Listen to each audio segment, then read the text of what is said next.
Wanted to channel a quick message about ancestor veneration, okay? We know that ancestor veneration is practiced in a lot of cultures, religions, and spiritual practices in a variety of ways. I like to use the word veneration because it incorporates worship, respect, recognition, divination, etc. All of the different ways that we connect to our ancestors. It's really a personal thing because you're connecting to your people, right? So I'm going to offer you a few tips here to get started. But if this is something that interests you, I would encourage you to do some research. Definitely learn about your ancestral lineage, where you came from, what your bloodline consists of.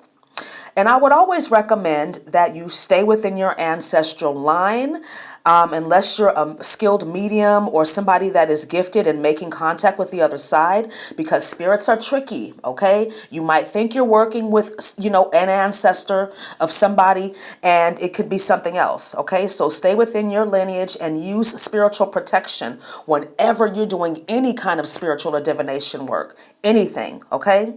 So when you're working with your ancestors, I would suggest you create a sacred space or an altar so that you can give them offerings or make petitions for protection, ask for practical advice, whatever it is that you are working with your ancestors for.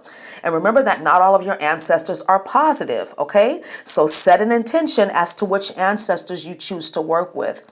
I personally work with my good and bad ancestors because it all depends on the situation, right? I might need some practical advice, some good guidance. I also might need them to beat somebody's ass. So it just all depends for me.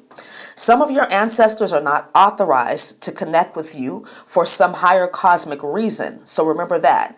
And some of them have also chosen not to assist their bloodline after they crossed over because it is a choice of theirs.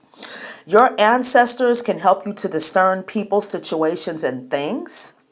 They can also give you practical advice and, like I said, be spiritual goons for you.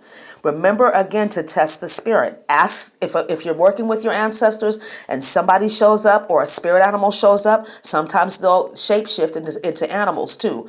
Ask them their name if you can't discern their energy right away, okay? Notice how they act, notice their temperament, and if something feels off, banish that energy because it will feel familiar to you because this is your family, just like in real life. So again, use spiritual protection whenever you're doing any type of divination or spiritual work, and stay within your ancestral bloodline for your best results. And again, do your research. Okay? Have a wonderful day. Namaste.